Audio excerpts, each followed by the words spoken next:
د روزي په میاش کې د زنانه د پاره د حیض بندولو د پاره ګولې دوا استعمالول څنګه دي؟ کچري زنانه د دې بذریعہ باندې حیض رکاو کی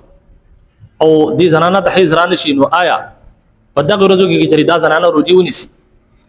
نو آیا د دې برسو بیا قضا کوي یا بنه کوي؟ په دې حواله سره یو زنانه تاسو کړل دا مسله ډېر مهم او ضروری ده، خاص کر کې رمضان مبارک په میاش کې چې کله شروع کیږي یا چې کله شروع شي نو پته کې میاش کې ډېر شه زنانه داسي وي چې هغه ته دې مسلې راپېښ کیږي، نو یقیني طور پر په غور سره دا مسله واوري چې شریعت په دې حواله سره زموږ ساسو سره رهنمایي کوي. اول خدا خبره ده چې زنانه یقیني طور پر زنانه د باندې چې د حیض بیماری راځي ماهواري ته جوړ لګي په هر میاش کې دا د الله رب عزت طرف نه دا بیماری ده او په دغه وجه باندې کچري په زنانه باندې دا بیماری راشي نو یقیني طور پر په دغه ورځو کې د تموز معاف ده، ځکه چې دا د الله رب طرف نه دا بیماری راغله او د هغې نه علاوه کچري د روزي په میاش کې براشي نو د روزي په میاش کې منځونه معاف دي او چې کوم د روزو قضا ده هغه چې کله د پاکي روزي چې کوم کې د پاکي حاصل کی نو د هغې نه بعد بیا دا روزي نیسل شي. او ظاهره خبره ده چې دا د صحتمند زنانه علامت ده چې هغه ته ماهواري راځي او چې کوم زنانه ته ماهواري نه راځي نو دا د بیماره زنانه علامت ده چې داسې زنانه په جسم کې څه قسم له بیماری ده چې د هغې په وجه باندې ته ماهواري نه راځي. او بیا ظاهره خبره ده چې ماهواري کچري د دوايي په ذریعہ باندې د ګولو په ذریعہ باندې بند کړل شي نو یقیني طور پر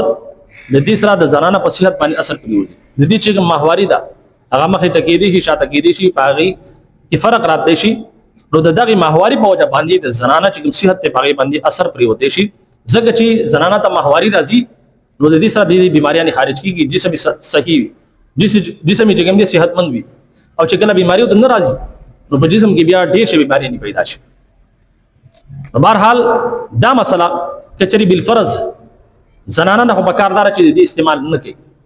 ځکه چې دا د بیماری ذریعہ جوړیږي او ډېر شي زنانه داسې چې هغه چې زمونږ روزي قضا شي نو بیا په رستو روزو کې هغه ثواب نه نو یاد وساتئ دا د الله رب عزت طرف نه ده. په دې روزو کې تاسو د رمضان مبارک میاشت کې تاسو ته ماهواري راشي نو تاسو ته منځونه معاف دي او روزي بیا رسو کچري بیا روسونه سي په پاک روزو کې نو ضروري نه ده چې دا د عام روزو چې کوم دغه ثواب تاسو ته ملایږي، بلکې د هغې روزي ثواب تاسو ته ملایږي څنګه چې د رمضان مبارک په میاشت کې د روزو ثواب دی چې بیا تاسو روسونه سي. لیکن بهرحال بعض زنانه داسې چې صرف د سہولت لپاره چې د رمضان مبارک په میاشت کې ټول روزي نیسي روس بیا مشکلات پیدا کېدي شي نو دغه زمانه بعض زنانه دا ګول استعمال کی یا دغه نه علاوه دوايي وغیرہ استعمال کی دغه په ذریعہ رکاو کی اگر چې شرعي حواله سره دا عمل جایز دی، شریعت کې دیوانه څه پابندی نشته کچري زنانه دا استعمال کړي او ماهواري ترانه لا یعنی حیض بیماری د رانه لا روزي پوره شوي او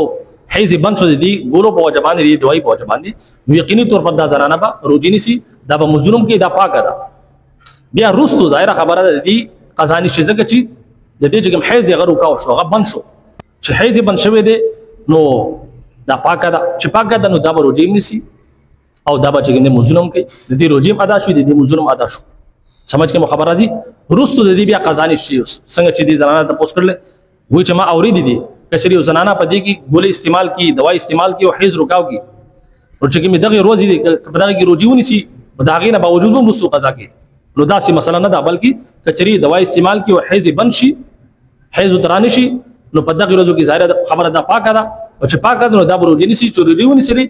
نو یقیني طور پر د دې باندې بیا قضا وغیرہ نشته. بهرحال امید کوم چې مسله به سمجھ کې راغلی. اجازه راکړئ. السلام علیکم ورحمت الله وبرکاته.